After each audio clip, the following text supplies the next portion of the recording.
নমস্কার বন্ধুরা, একটি নতুন রেসিপির সাথে আপনাদের সবাইকে আমি আমার চ্যানেলে স্বাগত জানাচ্ছি। আজকে আমি নিয়ে চলে এসেছি ওয়াটারমেলনের জুস। এই রোদ গরমে যদি এক গ্লাস ওয়াটারমেলনের জুস হয় তো আর কথাই নেই। শরীরকে ঠান্ডা দেওয়ার মতো ক্ষমতা রাখে এই ওয়াটারমেলনের জুস।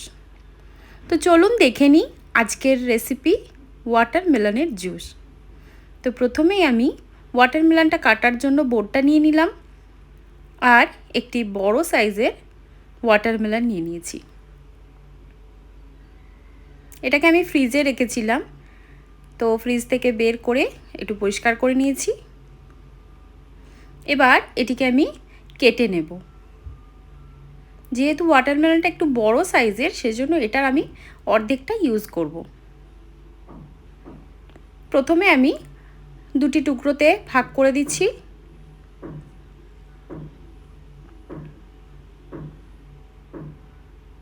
ভেতরটা একদম লাল, খুব সুন্দর কালারটা। এক একটা ওয়াটারমেলন থাকে ভেতরটা একটু সাদা সাদা ভাব থাকে, কিন্তু এটা একদম টুকটুকে লাল, খুব মিষ্টি ছিল।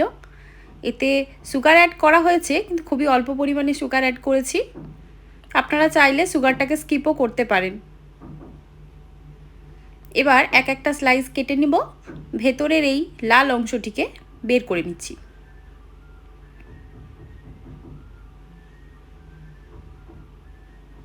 স্লাইস করে করে ভেতরের অংশটিকে আমি বের করে নিচ্ছি।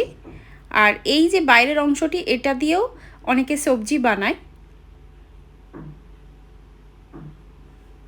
এবার এইগুলিকে ছোট ছোট করে পিস করে নিতে হবে।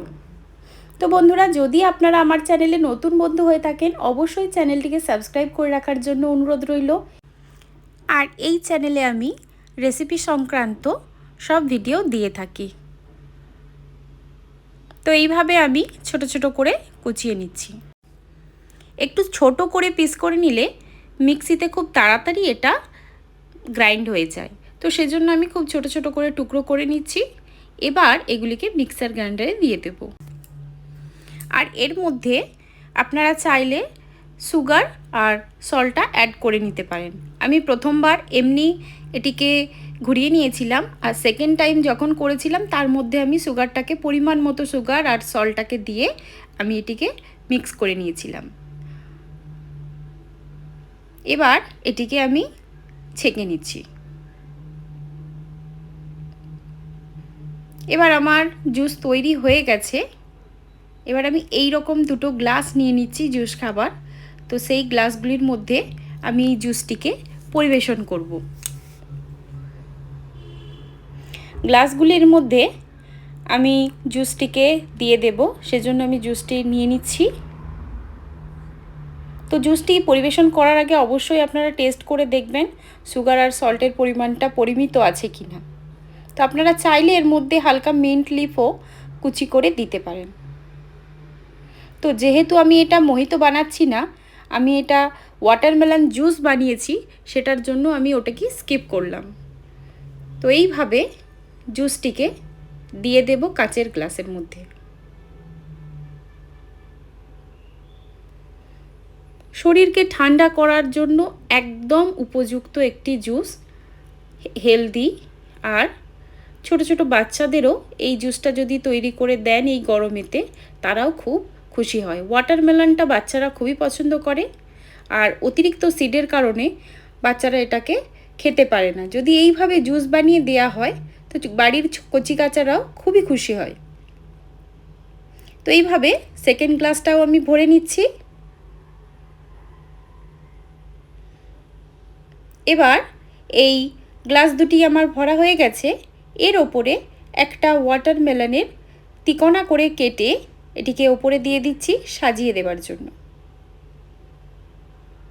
ব্যাস তৈরি হয়ে গেল আমার ওয়াটারমেলনের জুস।